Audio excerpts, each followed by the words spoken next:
स्वागत है आपका आपके अपने ही चैनल दी भारती में। कैसे हो आप सब? उम्मीद करती हूँ मेरे सारे बच्चे अच्छे होंगे और बड़ी मन लगा करके बड़ी तन्मयता से पढ़ाई कर रहे होंगे अपनी। और ऐसे पढ़ाने का मज़ा ही कुछ और है, बस देना ही देना होता है और बदले में मैं आपके प्यार की, आपके विश्वास की गुजारिश करूँगी कि आप वो मुझे दें, अपना विश्वास बनाए रखें।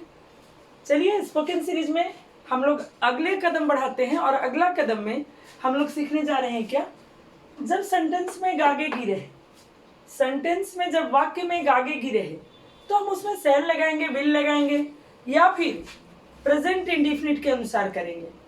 तो आज मैं वही बताने के लिए आपके बीच खड़ी हूं कि अगर सेंटेंस में गागे गिर रहे, ऑलरेडी गागे गिर रहे, फिर भी सेल और विल नहीं लगेगा। क्या सेल और विल नहीं लगेगा? हाँ, नहीं लगेगा। कब नहीं लगेगा ये जान ले। तब नहीं लगेगा अगर किसी काम के लिए आपने पहले से भविष्य में योजना निर्धारित कर रखी हो, निर्णय लेने रखा हो कि मैं ये काम करूंगा, तो फिर वहां पर सेल विल नहीं लगेगा, बल्कि उसका चेंज कैसे होगा, उसको हम कैसे बोलेंगे, तो उसको हम बोलेंगे प्रेजेंट इंडिफिनिट के अकॉर्डिंग। प्रेजेंट इंडिफिनिट के अकॉर्डिंग जिसका स्ट्रक्चर क्या होता है, subject plus V1/V5 plus other words. Subject plus V1 oblique V5 यानी कि आइदर V1 और V5 प्लस अदर वर्ड्स। और सेलविल वाले में क्या होता है, सेलविल में होता है subject plus shall will plus V1 plus other words. अब ये फिर से देख लें एक बार कि subject plus shall will plus V1 plus other words, यानी सेलविल कब लगता है? सेलविल जब कोई काम के लिए उम्मीद होती है, बारिश होगी, वह कल आएगा, मे भी नहीं भी आ सकता है, पर या जब आशा हो किसी चीज के लिए, उम्मीद आप कर रहे हो किसी चीज के लिए, प्रोबेबिलिटी हो किसी चीज की, तब वहां पर सेल और विल का प्रयोग होता है। लेकिन जैसे ही अगर वो सेल विल नहीं होकर के फुल प्लानिड वे में अगर उसकी प्लानिंग की गई है, अगर निर्णय लिया गया है पक्का वाला, तो उसमें सेल विल नहीं लेकर के V1 और V5 आ जाता है सब्जेक्ट के जस्ट बाद। सेल और विल नहीं, बल्कि V1 और V5 आ जाता है सब्जेक्ट के जस्ट बाद। इसलिए हम लोग इसको एक पहले वाले को मैं दोनों तरीके से बताती हूँ। जैसे मैं अगले साल बाइक खरीदूंगा तो क्या हो जाएगा, आई परचेज या आई बाई भी कर सकती हूँ परचेज की जगह, I buy a bike next year. अगले वाले में क्या लिखूंगी, इसके जगह ये फर्स्ट फॉर्म हो गया जो ये मैं बता रही हूँ। दूसरा क्या हो गया, I shall buy a bike next year. दोनों में क्या फर्क है, दोनों में क्या फर्क है, सो देख लीजिए। दोनों में फर्क यह है कि इसका मतलब कि मैंने एकदम दिमाग बना लिया है, मन बना लिया है, अपना निर्णय ले लिया है कि हमको बाइक अगले साल खरीदना है तो खरीदना है। योजना हमने बना ली है, अपनी प्लानिंग हमने कर ली है अपनी कि मुझे अगले साल बाइक खरीदनी है तो खरीदनी है। पर इसका मतलब कि उम्मीद करते हैं कि अगले साल बाइक खरीद लूं मैं, इसका सेंस ये हो गया सेल और विल का। आई बात समझ में? तो हम लोग आज ये सीखने जा रहे हैं I buy a bike next year, यानी कि जब किसी चीज का हम प्री प्लान्ड वे में प्लानिंग कर चुके होते हैं, डिसीजन ले चुके होते हैं, yes I have to do it, I have to do that, then we have to use present indefinite in place of future indefinite. Getting well? I think you better getting well. चलिए, गाड़ी 8 बजे खुलेगी। अब लगेगा कि will लगेगा इसमें, गाड़ी है तो जी नहीं, पता है जिस चीज के लिए आपको, तो the train,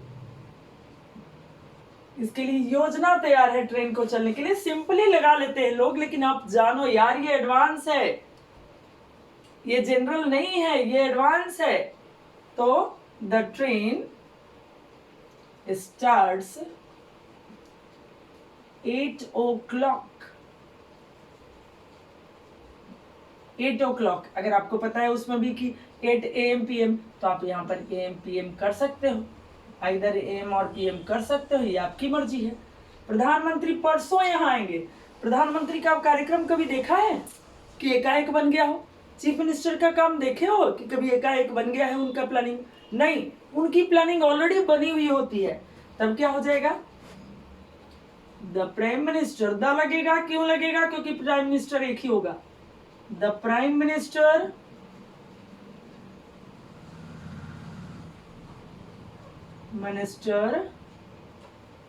comes day after tomorrow, day after tomorrow, ठीक है। मेरे चाचा कल आएंगे, मेरे चाचा कल आएंगे, क्या हो जाएगा? My uncle comes tomorrow, comes tomorrow। पता है मुझे टेस्ट मैच कल शुरू होगा। टेस्ट मैच या द टेस्ट मैच भी आप कर सकते हो जब कंफर्म पता है तो। The test match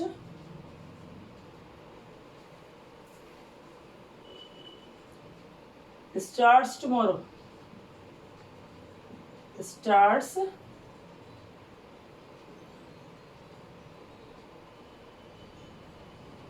tomorrow।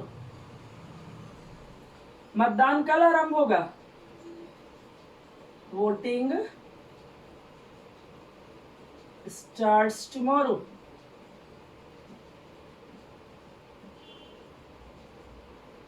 Voting starts tomorrow।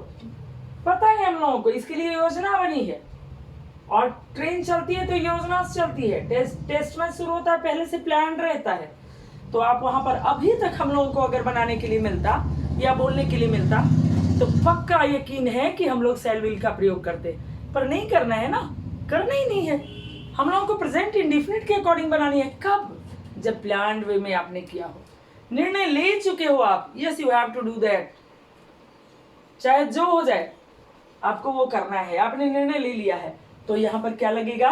आपका लगेगा प्रेजेंट इंडिफिनिट। एक बार स्क्रीनशॉट लीजिए, फिर थोड़ा सा नेगेटिव और थोड़ा सा इंट्रोगेटिव करवाती हूँ मैं 2 4 5। अभी देखो हम लोगों ने जो किया उसका नेगेटिव और इंट्रोगेटिव कैसे बोलेंगे। जैसे मान लो कि ये तो जान गए प्रधानमंत्री कल आएंगे, अगर प्रधानमंत्री कल नहीं आएंगे तब क्या बोलेंगे? वही सेम चीज, प्रेजेंट इंडिफिनिट का जो नेगेटिव फॉर्म लगता था वैसे ही बोलेंगे। The prime minister doesn't come tomorrow. Do, does plus not, तो डू और डज प्लस नॉट को डजंट शॉर्ट में कर सकते हैं, डजंट और don't. The prime minister doesn't come tomorrow, the prime minister doesn't come tomorrow. प्रधानमंत्री कब आएंगे? क्वेश्चन भी बना सकते हैं। When does the prime minister come? When does the prime minister come? Test match कल आरंभ नहीं होगा। Test match doesn't start tomorrow। Test match doesn't start tomorrow। Test match कब आरंभ होगा? When does the test match start? When does the test match start? क्योंकि tomorrow इसमें नहीं है तो tomorrow की जरूरत नहीं है। परीक्षा नहीं शुरू होगी। The examination doesn't start। The examination doesn't start। परीक्षा कब शुरू होगी? अगर नहीं होगी शुरू तो कब शुरू होगी भाई? When does the examination start? When does the examination start? परीक्षा मंगलवार को शुरू होगी। The examination starts on Tuesday। The examination starts on Tuesday। तो इस तरह से हम बोल करके काम चला सकते हैं। मैंने बहुत छोटे छोटे बहुत कम सेंटेंसेस को लिया है इसलिए कि आप ज़्यादा से ज़्यादा कर सको। और इतना बोलोगे, रोज कुछ सीख यार, रोज कुछ सीखो। अगर इतना सीखोगे तो धीरे धीरे धीरे धीरे करते करते आप अच्छा सीख जाओगे। Try and do better. Better से बेस्ट होते देर नहीं लगेगी। अपना ख्याल रखना, लाइक सब्सक्राइब और शेयर भी करना। तब तक के लिए बाय बाय।